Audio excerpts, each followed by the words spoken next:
T-minus 10, 9, 8, 7, 6, 5, 3, 2, 1, 0, and liftoff of Space Shuttle Atlantis on a mission to build, resupply, and to do research on the International Space Station.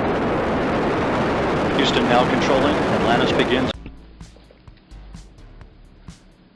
Salut à toutes et tous, bienvenue dans cette nouvelle vidéo, une petite vidéo retour aux sources du début de la chaîne.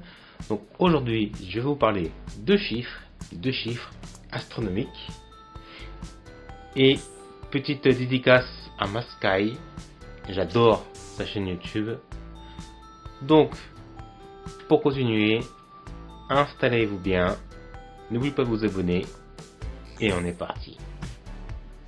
Alors, les chiffres astronomiques, mais qu'est-ce que c'est?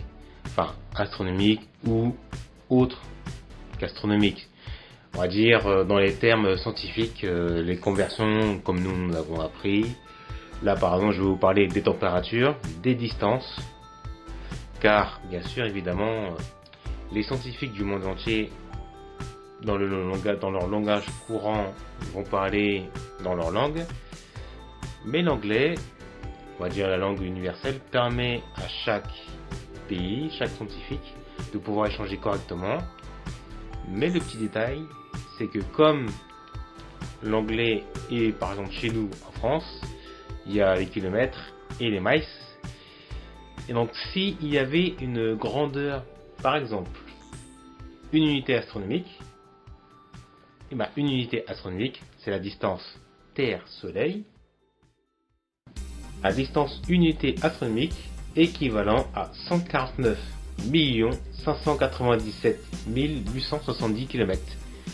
Comme ça, par exemple, vous échangez avec une personne étrangère, bien sûr, vous avez parlé en kilomètres, mais si cette personne parle en miles, si vous n'arrivez pas à faire la conversion de tête, ou si la personne étrangère ne connaît pas non plus la conversion, si vous lui dites unité astronomique même en anglais, elle va comprendre.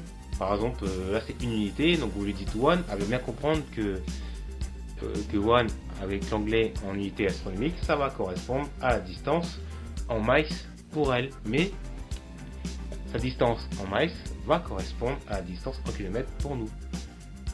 Donc pour les scientifiques, il y a des grandeurs qui vont leur permettre justement de pouvoir étudier, échanger dans le monde entier beaucoup plus rapidement, et surtout en termes de recherche, c'est beaucoup plus efficace. Donc là je vous ai donné l'exemple de l'unité astronomique, donc la distance Terre-Soleil pour répéter. Mais par exemple, les années-lumière, ça correspond à quoi? Une année-lumière, c'est le temps que parcourt la lumière en une année. Et en unité par exemple astronomique, cela représente 63 241. Donc ça c'est en unité astronomique. Et ça correspond à une année-lumière. Donc vous vous rendez compte, alors que une année-lumière, par exemple en parsec, ça correspond à 0,30 parsec. Donc si nous prenons l'exemple de une année-lumière, ça correspond à quoi? Ça correspond à la distance que parcourt la lumière en une année. En unité astronomique, ça correspond à 63 241. Si on convertit en parsec, une année-lumière correspond à 0,3666 parsec. Donc vous voyez la petite nuance.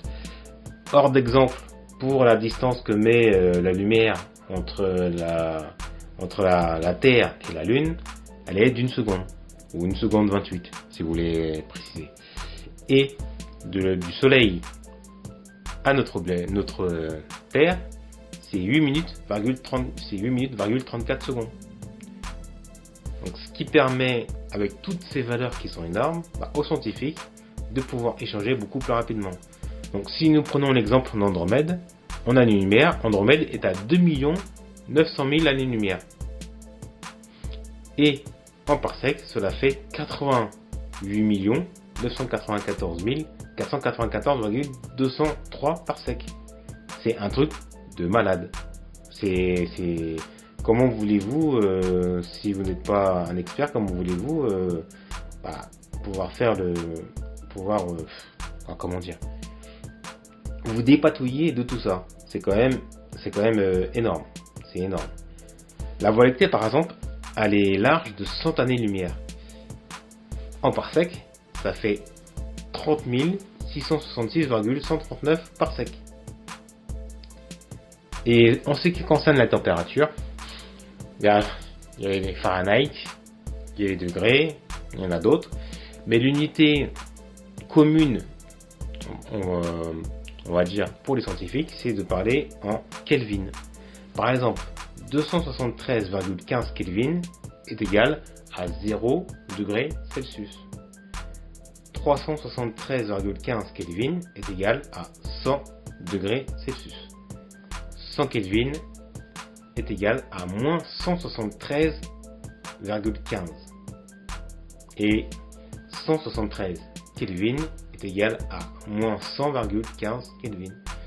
Et quand les gens parlent du zéro absolu, ils font souvent référence au Kelvin, c'est-à-dire la température à laquelle les atomes s'arrêtent de leur mouvement.